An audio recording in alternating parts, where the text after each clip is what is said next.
6 national associations of content creators, journalists, lawyers, medical practitioners, and human rights defenders issued this statement to pronounce our stand on the current state of human rights in the country, to clarify our position on the call for policy dialogue, and what we think is the way out of the crisis that Kenya is facing today.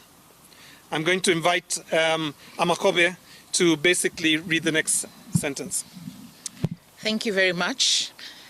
So as of last night, that is the 30th of June, 2024, 24 human beings have been killed by police officers, and at least over 361 people have reported several injuries. One of the youngest fatalities is 12-year-old Kennedy Onyango. There have been 627 arrests and 32 abductions. Now, abduction and detention differ from an arrest. Many of those who've been abducted by state officers were not read the charges against them, neither were they booked into a police station. Tens have been held incommunicado and denied access to their families, to legal representation, and to medical assistance.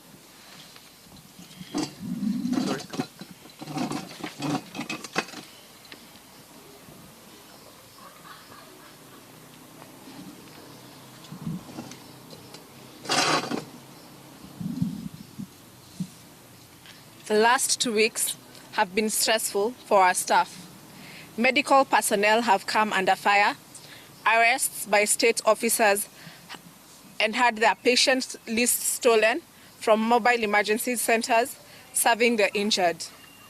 Lawyers have been denied access to their clients, arrested and intimidated by police officers of the state to drop cases. Journalists covering the protests have had their cameras confiscated, arrested, and beaten in broad daylight. Staff operating helplines and funds set up to support legal representation and medical assistance have faced several experiences.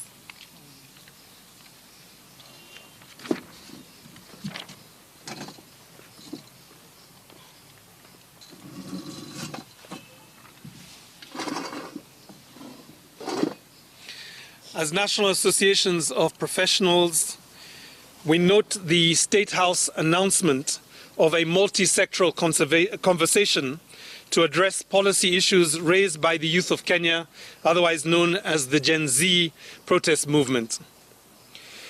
Gen Z have clearly spoken on the urgent need for the state to arrest public theft and a bloated cabinet, invest in essential services, act on those who have fired on unarmed protesters, release those who are arbitrarily arrested, and an end to extrajudicial killings, among other demands.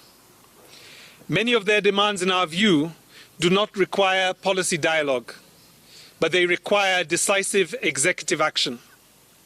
It is decisive executive action, not a state-led national conversation, that will restore this generation's faith in the Kenyan state. It will bring back confidence in our constitution and governance institutions. It will create a nation that is united and driven by our constitutional values. We call on the national administration and the 47 county administrations to listen and to act on the considerations and demands being raised by the Generation Z movement. Numerically, they represent the majority of Kenyans, with those with the greatest stake in redirecting the current crisis to a more hopeful future for us all. Many of us watched the presidential interview yesterday. We were struck by the absence of remorse and the commitment to accountability for the use of excessive and disproportionate force on many unarmed protesters. The first to fall, Rex Masai, was not carrying stones or any weapons. He was essentially leaving a protest that had run the entire day when he was shot and killed.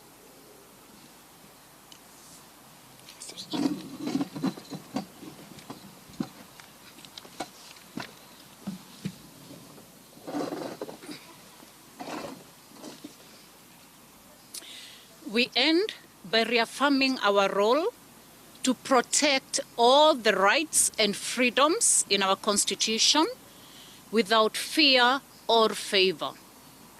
We ask that the Kenya government and the authorities respect our mandates and stop the harassment of our staff and the interruption of legal, medical, and other public services.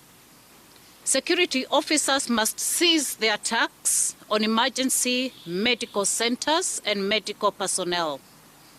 The government must provide necessary supplies, including ambulances, and guarantee the safety of caregivers during the planned protests for this week.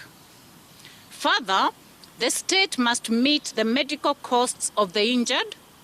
It is a constitutional duty of the government to provide services to all, including protesters.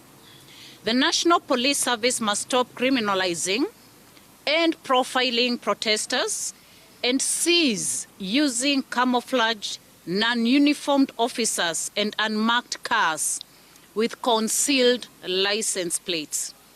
We ask that the police and military strictly operate within the Constitution and our Bill of Rights during the protests called for this week. In essence, we are simply demanding the safeguarding of our Constitution. We are simply demanding that the rights of all Kenyans are respected and are fulfilled. Thank you. Thank you so much for listening to us. Thank you.